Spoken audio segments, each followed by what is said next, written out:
TRS senior నాయకులు doctor K Keshavarao గారు, వేదికను అలంకరించిన గౌరవ పార్లమెంట్ సభ్యులు, మంత్రివర్యులు, శాసనసభ్యులు, శాసన మండలి సభ్యులు,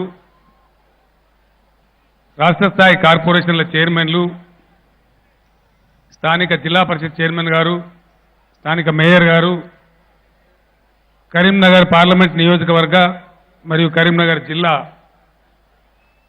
స్థానిక సంస్థల ప్రజాప్రతినిధులు, సభకు హాజరైనటువంటి అక్కా చెల్లెలకు, అన్నదమ్ములకు అందరికీ నా నమస్కారం. కరీంనగర్లో ఇంతకుముందు ఎప్పుడు జరగలేదు. ఇట్లా 2 సభలు జరుగుతున్నాయి. ఒకటేమో లోపల జరుగుతుంది, ఇంకోటేమో ఏమిటి కట్ట మీద జరుగుతుంది. కట్ట మీద కట్ట మైసమ్మలు ఉంటారు, కానీ చాలా మంది 30,000 మంది మైసన్నలు ఉన్నారు. ఇవాళ దిగుమని రసమై బాల్సిన మాట్లాడితే దిగుతారట బతిలాడితే కూడా. మాకు అక్కడ నీళ్ళు కనబడుతున్నాయి, మళ్ళీ నీళ్ళంతా సముద్రం వల్ల మంది కనబడుతున్నారు. ఈయనే మంచిగా ఉన్నది, ఆయనతో మీరులే చడిపోయారు, మీరు పోకును సుమా. సంతోషం. 20 ఏండ్ల కింద ఇదే గడ్డ మీద తెలంగాణ తెస్తా అని నేను ఒక మాట మాట్లాడాను. అక్కడ ఎస్ఆర్ఆర్ కాలేజీలో బహిరంగ సభ పెట్టి తెలంగాణ తెస్తా అని చెప్పి నేను మాట్లాడితే చాలా అవహేళన చేసినారు, చాలా తీసి పారేసినట్టు మాట్లాడినారు. ఇది సాధ్యమయ్యే పనా? చాలా పెద్ద పెద్దోళ్ళంతా పోయిండ్రు, ఈయనతో ఏమవుతుంది బక్కపేదంతోనే మాట్లాడారు. చాలామంది చాలా రకాలుగా విమర్శలు చేసినారు. అప్పుడున్న ముఖ్యమంత్రి చంద్రబాబు నాయుడు అయితే గిదేంటి నాకు అర్థం కాదు, మగల పుట్టింది పుబ్బల పోతుందని మాట్లాడాడు. 3 నెలల మీరు రోజు చూస్తాను టీవీలలో. ఎక్కడి నుంచి ఎక్కడికి వచ్చింది ముచ్చట అంటే, తెలంగాణలో ఈ కేసీఆర్తో ఏమవుతుంది, ఏమి కాదు, ఏమి చేసినా కర్త దర్త నేనే అని మాట్లాడిన చంద్రబాబు నాయుడు 3 నెలల నుంచి నన్ను ఒక 3,000 తిట్లు తిట్టిండి. ఇప్పుడు నేనంటే ఇప్పుడు ఆయన ఆంధ్రలో ఓడిస్తాను భయపడుతున్నాడు. ఎక్కడి కేసీఆర్, ఎక్కడికి బాయ్? మీ అందరి దీవెన, మీ అందరి ప్రేమ తెలంగాణ వచ్చుడు కాదు, ఇలా దేశానికే ఒక మోడల్గా, ఒక మార్గదర్శకంగా మనం తయారై ముందుకు పోతా ఉన్నాం. అన్ని విషయాలు మీ కళ్ళ ముందు ఉన్నాయి. ఎన్నికలు కాబట్టి, పద్ధతి కాబట్టి, సభలు జరపాలి కాబట్టి, మీకు చెప్పాలి కాబట్టి చెప్పడం, కానీ మీకు తెలియని విషయం ఏది లేదు, అంతా మీ కళ్ళ ముందే ఉన్నది. ఒకటే ఒక మాట దయచేసి మీరు ఆలోచించాలని చెప్పి కోరుతా ఉంది. ఇలా తెలంగాణ యావత్ ప్రజలకు ఈ కరీంనగర్ వేదికగా నేను అప్పీల్ చేస్తా ఉన్నా. 5 ఏండ్ల తెలంగాణ ఎట్లుండే, 5 ఏండ్ల కింద ఇవాళ ఎట్లున్న తెలంగాణ? 5 ఏండ్ల కింద కరెంట్ ఎట్లా ఉండే?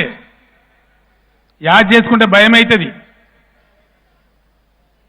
ఆ పేలిపోయేటువంటి ట్రాన్స్ఫార్మర్లు, కాలిపోయే మోటార్లు, కరెంటు చాకులు కొట్టి చచ్చిపోయి లేచిపోయే శవాలు, హృదయ విదారకంగా పూర్తి దుఃఖపూరితంగా ఉండే.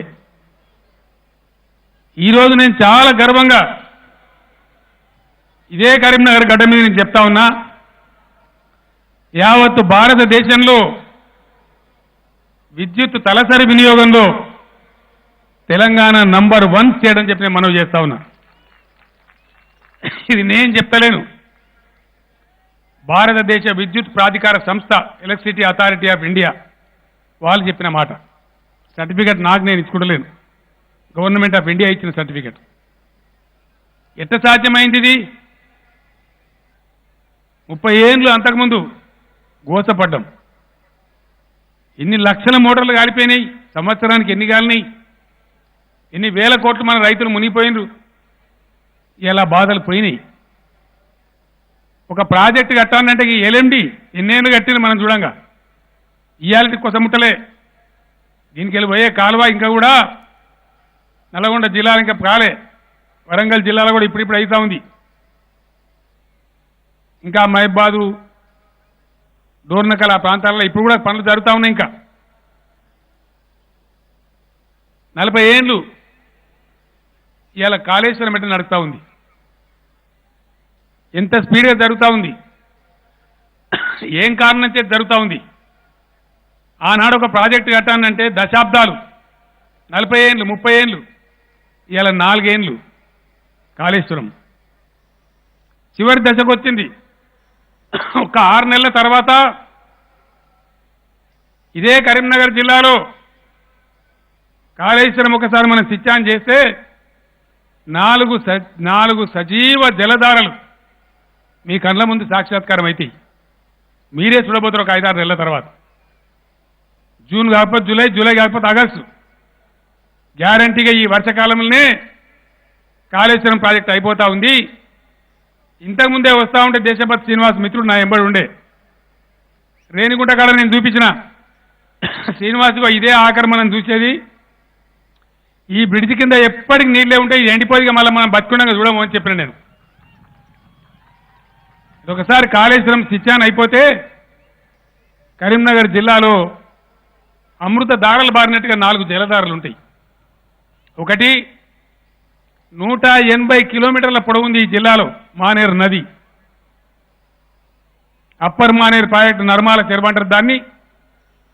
అప్పర్ మానేరు దగ్గర మొదలు పెడితే మిడ్ మానేరు ఎల్ఎండి నుంచి పోయి మంతెన దగ్గర గోదావరిలో కలిసేటప్పటికి 180 కిలోమీటర్ల పొడవు ఉంది. 365 రోజులు అది నిండే ఉంటుంది. పొద్దున్నే మాట్లాడిన రాజేందర్ గారితో అటు ఆయన నియోజకవర్గం కావచ్చు, కొన్ని మానకొండూరు బాలకృష్ణ నియోజకవర్గం కావచ్చు, కొన్ని చెక్ డ్యామ్లు కట్టిన ఒక 3, 4, 5 కట్టిండ్రు. ఇంకొక 30, 40 రావాలి. 180 కిలోమీటర్లలో మొత్తానికి మొత్తం ఒక సజీవ జలధారలాగా, జల దృశ్యంలాగా, కన్నుల పండువలాగా మానేరు నది విలసిల్లాలి. రాబోయే 5-6 నెలల్లో, ఒక సంవత్సరంలో ఆ దృశ్యం మీ కళ్ళతో మీరే చూడబోతారు.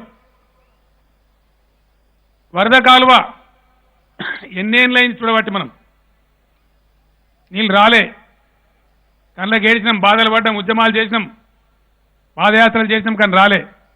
కానీ ఈరోజు అదే వరద కాలువను ఒక రిజర్వాయర్గా మార్చి శ్రీరామ్ సాగర్ పునరుజ్జీవ పథకం కింద కాళేశ్వరం నీళ్లతో శ్రీరామ్ సాగర్ నింపడానికి దాన్ని 1.5-2 టీఎంసీల నీరు నిల్వ ఉండే రిజర్వాయర్గా మార్చుతా ఉన్నాం. దాదాపు 124 కిలోమీటర్ల పొడవు ఎస్ఆర్ఎస్పి కట్టకాడ మొదలు పెడితే మన వేములవాడ నియోజకవర్గం సంఖ్యపల్లి కాడ మూలవాగులు కలిసేదాకా 124 కిలోమీటర్లు ఉంటుంది.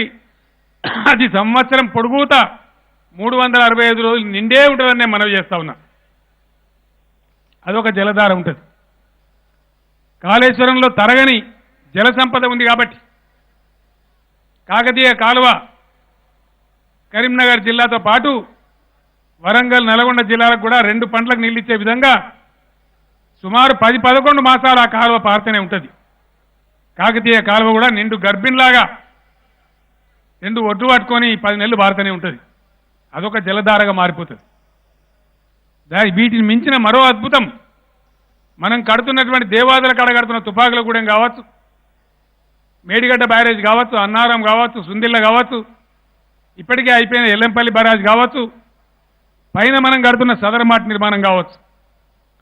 250 కిలోమీటర్ల గోదావరి ఒక సముద్రంలాగా మనకు కనపడతా ఉంటుంది. గోదావరిగా ఎండిపోయేది మనం చూడం. గతంలో నేను ఉద్యమంలో తిరిగేటప్పుడు ఎప్పుడు మంచిర్యాల మీటింగ్ పోయినా, అటు రాయపట్నం నుంచి పోయినా, ఇటు రామగుండం నుంచి పోయినా, ఎన్ని పైసలు వేసినో భగవంతుని గారు ఖచ్చితంగా కారు ఆపి జేబులోకి వెళ్ళి చిల్లర పైసలు తీసి, తల్లి గోదావరి మా భూమి మీదకి వెళ్ళేస్తామని చెప్పి దండం పెట్టి ఏడ్చిపోయేటుంది. రామగుండం దగ్గర ఈ చిన్నపిల్లగాడు ఉత్తవచ్చినట్టు పోయేది దార. ఉన్నదా గోదావరి ఎండిపోయిందిరా, మాయమైందిరా అని భయమయ్యేది. అటువంటి గోదావరి రామగుండం దగ్గర మంచిర్యాల బ్రిడ్జి కింద 365 రోజులు నిండే ఉంటుంది, ఎండే సమస్యనే లేదు. అట్లా 250 కిలోమీటర్ల గోదావరి సజీవంగా మనకు సాక్షాత్కరించబోతా ఉన్నది రాబోయే 4-5 నెలల తర్వాత. ఈ 4 జీవధారలతోని పాలు పారు పొంగే కరీంనగరాన్ని రాబోయే 4-5 నెలల తర్వాత మనం చూడబోతా ఉన్నాం. ఇది ఎట్లా సాధ్యమైంది? దశాబ్దాలు కాలే, నాయకులు లేరా, మంత్రులు లేకుండా, ముఖ్యమంత్రులు లేకుండా, ఎందుకు లేకుండా బ్రహ్మాండం నాకన్నా దొడ్డుండ్రి, నాకన్నా ఎత్తుండ్రి, పని జరగలే. చెయ్య కూర్చుంటే చేస్తే అవుతుంది, దంబచారాలు కొడితే కాదు. కరెంటు మంచిగా బట్టి నోటకెళ్ళి మాట్లాడితేనే అవుతుంది.